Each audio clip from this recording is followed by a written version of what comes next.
Morning students, देखिएगा last class में हमने किसी भी चार्ज के ऊपर यानी किसी भी आवेश के ऊपर जो चुंबकीय क्षेत्र होता है उसके द्वारा जो बल लगाया जाता है और उस बल की वजह से उस आवेश की जो गति होती है उसके बारे में हमने अध्ययन किया था। और हमने ये भी देखा था कि जब भी कोई चार्ज किसी चुंबकीय क्षेत्र में 0 डिग्री पर एंटर करता है तो उसका जो पाथ है वो किस तरह का होगा। जब वो 90 डिग्री पर प्रवेश करता है तो उसका पाथ किस तरह से होगा, और जब वो 0 डिग्री से ज़्यादा और 90 डिग्री से कम इन दोनों केस में एंटर करता है तो उसका पाथ किस तरह से होगा।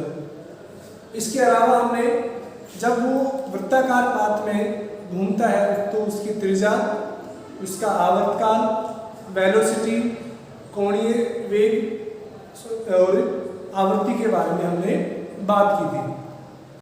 तो देखिएगा एक दो क्वेश्चन कराते हैं आपकी बुक के लिए। क्वेश्चन है कि पेज नंबर है 1747 और क्वेश्चन नंबर है आपका 7.3। देखिएगा क्वेश्चन क्या दे रखा है, 10 सेंटीमीटर त्रिज्या की 100 कसकर लपेटे गए फेरों के किसी एक कुंडली पर विचार कीजिए जिसमें 1 एम्पीयर की विद्युत धारा प्रवाहित हो रही है। कुंडली के केंद्र पर चुंबकीय क्षेत्र ज्ञात करना है। ठीक है, देखिएगा क्या कह रहा है आपको कि जो त्रिज्या है एक वृत्ताकार कुंडली है, उसके केंद्र पर आपको चुंबकीय क्षेत्र निकालना है। उस वृत्ताकार कुंडली की आपको त्रिज्या दे रखी है और उसके अंदर प्रवाहित होने वाली विद्युत धारा का मान भी दे रखा है। ठीक है, तो वृत्ताकार की जो त्रिज्या r है कितनी दे रखी है, 10 सेंटीमीटर। क्लियर, यानी हम इसको मीटर में कन्वर्ट करेंगे तो 10 × 10⁻⁻² मीटर हो गया। सेकंड क्या दे रखा है, नंबर ऑफ टर्न्स यानी कुल फेरों की संख्या वो कितनी दे रखी है आपको 100, और तीसरा करंट दे रखा है I बराबर दे रखा है 1 एम्पीयर। और आपसे क्या पूछा गया है कि उस वृत्ताकार कुंडली के केंद्र पर चुंबकीय क्षेत्र। ठीक है, तो आपको पता है चूंकि वृत्ताकार कुंडली के केंद्र पर चुंबकीय क्षेत्र कितना होता है, हमने निकाला था वृत्ताकार कुंडली के केंद्र पर और अक्ष पर। तो केंद्र पर कितना होता है μ0 Ni/2r। ये क्या होता है, किसी भी वृत्ताकार कुंडली के केंद्र पर चुंबकीय क्षेत्र। n क्या होता है, नंबर ऑफ टर्न्स। देखो हमने ये भी दिखाया था कि μ0 I/2r। अगर number of turns n time बढ़ जाते हैं, एक की बजाय अगर 10 है या 50 है या 100 है जैसे यहाँ पर, तो उसी से क्या करते हैं मल्टीप्लाई करते हैं। नंबर ऑफ टर्न्स क्या हो जाते हैं, मल्टीप्लाई हो जाते हैं। ठीक है, तो यहाँ से देखिएगा हम इसको सोल्व करते हैं। μ0 बच्चों, आपको μ0 की वैल्यू डायरेक्टली नहीं पता तो आप सीधा इस तरह लिखिए μ0/4π × 4π। क्लियर, इनटू n की वैल्यू कितनी है 100, I की वैल्यू 1 एम्पीयर अपॉन 2 × r की वैल्यू कितनी 10 × 10⁻²। क्लियर, देखिए b के लिए हम कैलकुलेट कर रहे हैं। एक बार ध्यान से देखना वापस से, हमें b केवल μ0 दिया हुआ है, लेकिन हमें पता है कि μ0/4π वो होता है 10⁻⁻⁷। ये हमें क्लियर है। तो हमने क्या किया, इस μ0 को 4π से डिवाइड किया है और 4π से क्या किया हमने मल्टीप्लाई किया है। n की वैल्यू 100 है, I करंट कितना है 1 एम्पीयर है और 2r, 2 × r कितनी है उसकी 10 × 10⁻²। तो बच्चों ये वैल्यू कितनी होगी, देखिएगा 10⁻⁷ 10⁻⁷ × 2 से इसको कैंसिल कर लेते हैं, 2 हो गया, 10 से ये कैंसिल हो गया, यानी 2π की वैल्यू कितनी होती है 3.14 इनटू, देखो ऊपर 10 है, नीचे 10⁻⁻² है, ऊपर क्या था 10⁻⁻⁷ पावर प्लस 2 और होगी, तो ये टोटल कितना हो गया 10 की पावर 3।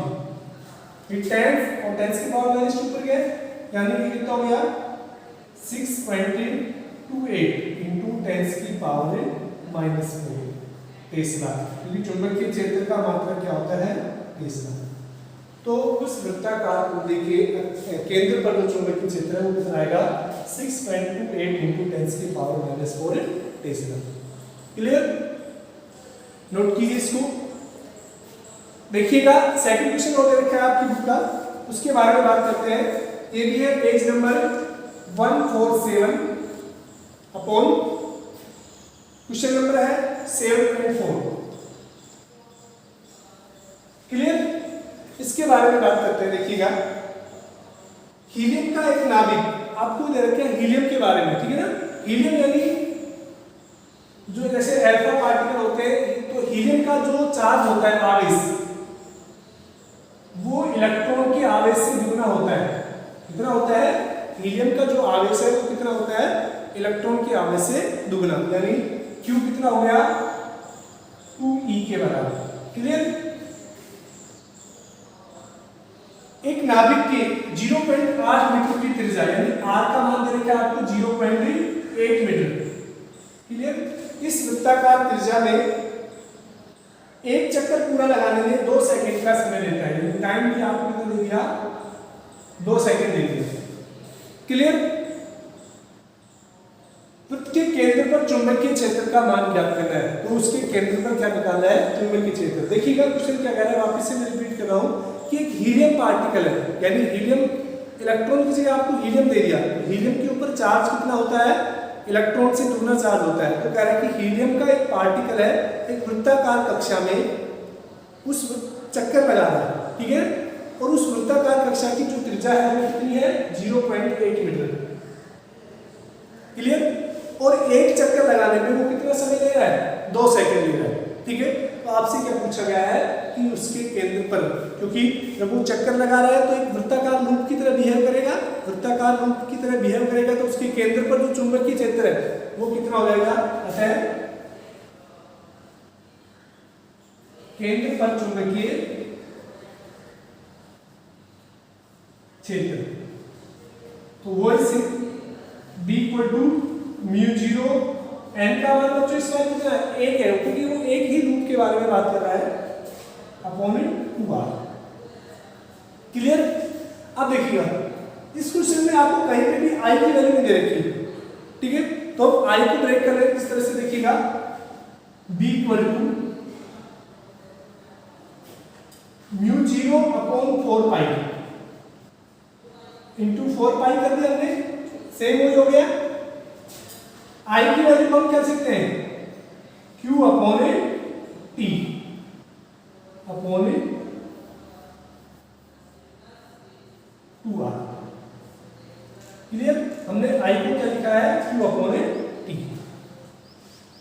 यहां ब्रैकेट में लिखता हूं मैं, क्योंकि I की वैल्यू क्वेश्चन में नहीं दी थी।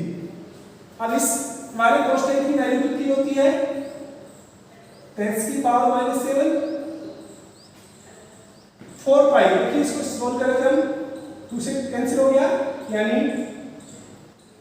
2π अपॉन r इंटू बच्चों Q के लिए कितना है, Q कितना है 2e के बराबर, 2e अपॉन T की वैल्यू कितनी है 2 होगी, यानी इससे कैंसिल हो गया। अगर यहाँ से b की बात करें, b कितना हो गया 10 की पावर माइनस 7 इंटू 2π, यानी 2 into 3.14 upon r 0.8 into electron में चार्ज कितना होता है 1.6 इंटू 10 की पावर माइनस 19 पूरा। तो देखिएगा यहाँ से वापस से ये कैंसिल हो गया, यहाँ से 2 से, तो ये कितना हो गया 4, तो 2.56 इंटू 10 की पावर माइनस 26 टेस्ला। क्लियर, मैंने मल्टीप्लाई कर दिया 2 × 4 को 3.14 से, तो कितना आ गया 2.56। ये क्या हो गया उसके सेंटर पर मैग्नेटिक फील्ड। देखिए यहाँ पर हमने n की वैल्यू को 1 क्यों लिया है, क्योंकि वो केवल एक इलेक्ट्रॉन के लिए बोल रहा है और एक वृत्ताकार पथ में क्या कर रहा है वो रोटेशन कर रहा है। यहाँ पर तो उसने दे दिया कि नंबर ऑफ टर्न्स कितने हैं 100, इसलिए हमने क्या किया, यहाँ पर 100 का यूज किया। अब देखिएगा नेक्स्ट, नोट कीजिए इसको कि कोई भी धारावाही कुंडली है, वो कह रहा है कि उसके केंद्र से जो लाइन जा रही है, यानी जो अक्ष की लाइन है जो उसके केंद्र से पास हो रही है, केंद्र से कितनी दूरी पर, यानी x का मान कैलकुलेट करना है कि जो मैग्नेटिक फील्ड है वो कितना होना चाहिए, जो केंद्र का मैग्नेटिक फील्ड है उसका 1/27 भाग होना चाहिए। ठीक है, यानी वापस से देखिएगा कि क्या पूछा गया है कि किसी भी धारावाही कुंडली के अक्ष पर वह बिंदु ज्ञात कीजिए जहां पर उसके केंद्र से 1/27 भाग क्या हो, चुंबकीय क्षेत्र का हो। ठीक है, अब देखिएगा आपको बताया कि किसी भी धारावाही कुंडली के अक्ष पर चुंबकीय क्षेत्र कितना होता है। देखिएगा, चूंकि धारावाही कुंडली के अक्ष पर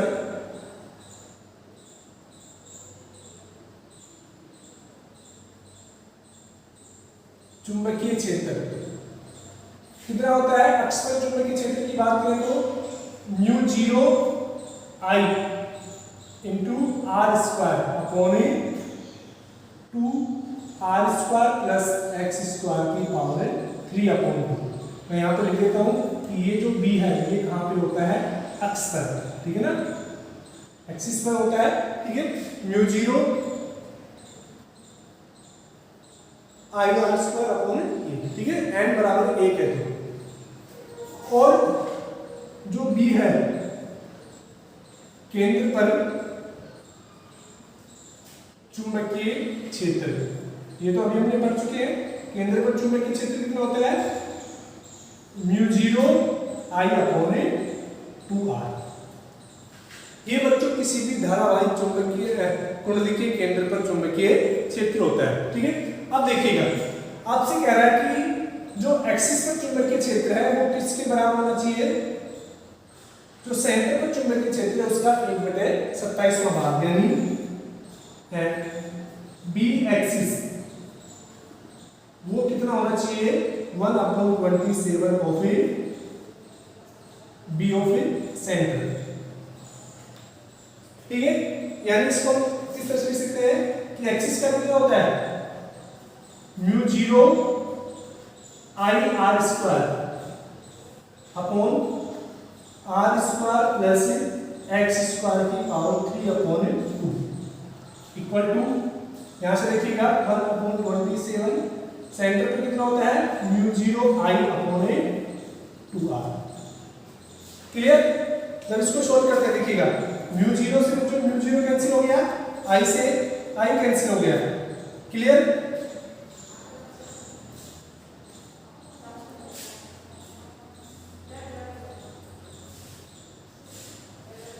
और यहाँ 2 होता है तो 2 से क्या हो गया, 2 कैंसिल हो गया। क्लियर, यानी आपके पास जो बचा है वो कितना हो गया,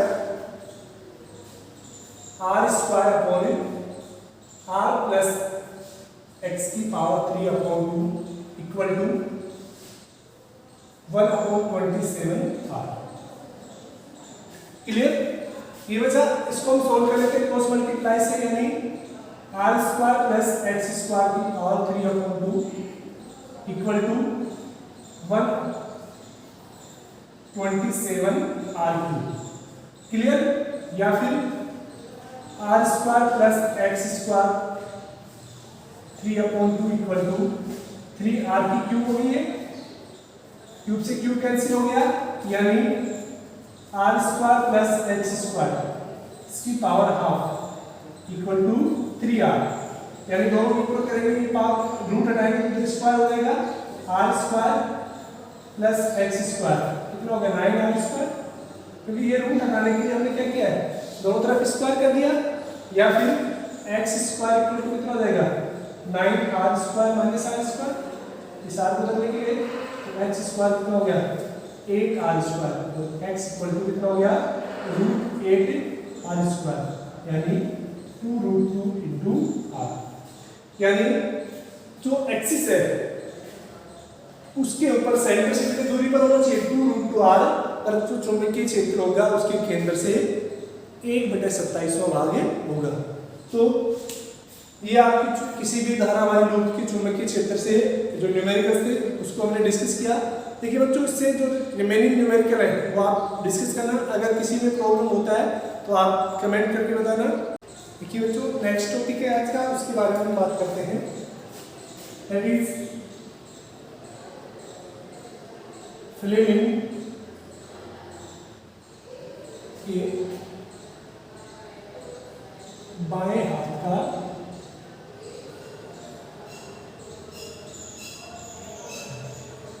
देखिए फ्लेमिंग के बाएं हाथ का नियम यानी फ्लेमिंग्स लेफ्ट हैंड रूल, ये किस काम आता है कि जब चुंबकीय क्षेत्र और विद्युत धारा की दिशा दी हुई हो तो किसी भी आवेश के ऊपर जो चुंबकीय बल लगता है उसकी दिशा को ज्ञात करने के काम आता है। ठीक है, तो देखिए क्या कहता है फ्लेमिंग का बाएं हाथ का नियम कि अगर आपके लेफ्ट हैंड की अंगूठा, फर्स्ट फिंगर जिसको हम क्या बोलते हैं तर्जनी, और मिडिल फिंगर यानी इसको क्या बोलते हैं हम मध्यमा, अगर आपके बाएं हाथ के अंगूठा, फर्स्ट फिंगर और मिडिल फिंगर तीनों एक दूसरे के परपेंडिकुलर है यानी एक दूसरे के हैं लंबवत है, और जो फर्स्ट फिंगर है वो चुंबकीय क्षेत्र की दिशा को दर्शाए और जो सेंट्रल फिंगर है वो विद्युत धारा की दिशा को दर्शाता है, तो जो अंगूठा है वो किस दिशा को दर्शाएगा, उस आवेश के ऊपर लगने वाले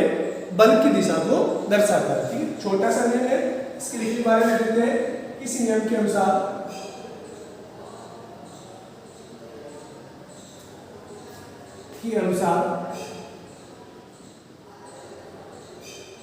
यदि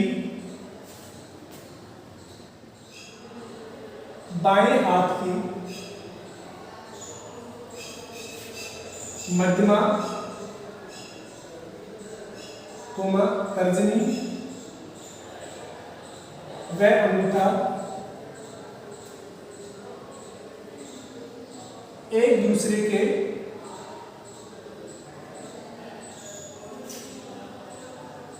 लंबवत है तथा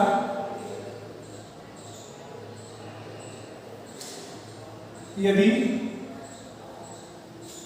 तर्जनी यानी फर्स्ट फिंगर तर्जनी चुंबकीय क्षेत्र की दिशा को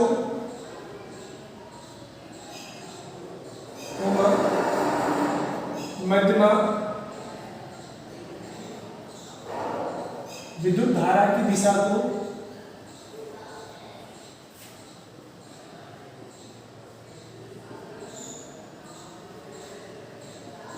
प्रदर्शित करती है,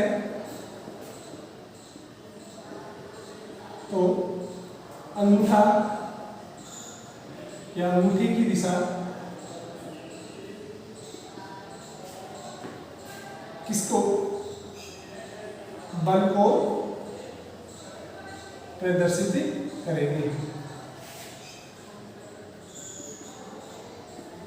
यानी अगर जो मध्यमा है, ठीक है ना, वो विद्युत धारा की दिशा को, अगर जो तर्जनी है वो चुंबकीय क्षेत्र की दिशा को दर्शाती है, तो अंगूठे की दिशा है वो किसको दर्शाएगी, बल की, उस आवेश के ऊपर लगने वाले बल की दिशा को। जैसे मैं एक न्यूमेरिकल कराता हूं आपको कि ये कोई सतह है, इसके ऊपर चुंबकीय क्षेत्र है वो क्रॉस में है, क्रॉस का मतलब चुंबकीय क्षेत्र की दिशा किधर है, अंदर की ओर है, ठीक है ना, और कोई भी आवेश यानी कोई चार्ज पार्टिकल है वो इस तरह से गति कर रहा है, उसका वेग कितना है v, ठीक है, जिधर गति कर रहा है या विद्युत धारा दोनों एक ही बात है, तो उस आवेश के ऊपर जो बल लगेगा वो कैसे निकालेंगे। ठीक है, देखिए फ्लेमिंग के नियम से ये वाली अंगुली है वो किसकी तरफ रखेंगे, हम चुंबकीय क्षेत्र की तरफ, ठीक है, अंदर की तरफ। ये वाली अंगुली हम विद्युत धारा या गति की तरफ रखेंगे, तो अंगूठा है वो किसको दर्शाएगा, उसके ऊपर लगने वाले बल को। तो अंगूठे की दिशा क्या दर्शा रही है, बल, यानी उस आवेश के ऊपर जो बल है वो किधर लगेगा, ऊपर की ओर लगेगा। क्लियर, तो ये चुंबकीय क्षेत्र निकाल, चुंबकीय बल की, तो ये किसी भी आवेश पर बल निकालने की जो दिशा होती है उसके काम आता है। ठीक है, सेकंड अगर हम बात करें इसी का है हथेली का नियम। ये दोनों नियम चुंबकीय क्षेत्र की दिशा ये दोनों बल किसी भी आवेश पर बल की दिशा को ज्ञात करने के काम आते हैं। ठीक है, तो इसके अनुसार क्या है, यदि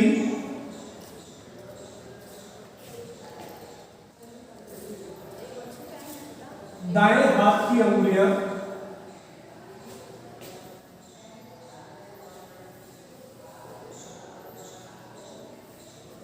चुंबकीय क्षेत्र को कोमा अंगूठा विद्युत धारा की दिशा को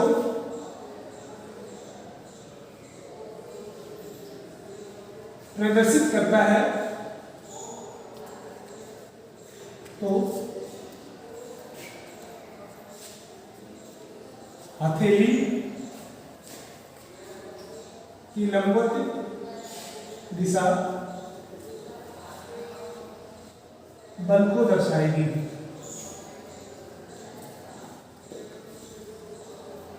देखिएगा, इसका मीन्स क्या हो गया कि अगर किसी जगह पर चुंबकीय क्षेत्र की दिशा अंगुलियों के द्वारा दर्शाती जाती है, ठीक है ना, तो देखिए सबसे प्रथम दाएं हाथ, ठीक है ना, यानी राइट हैंड की बात करेंगे थोड़ी।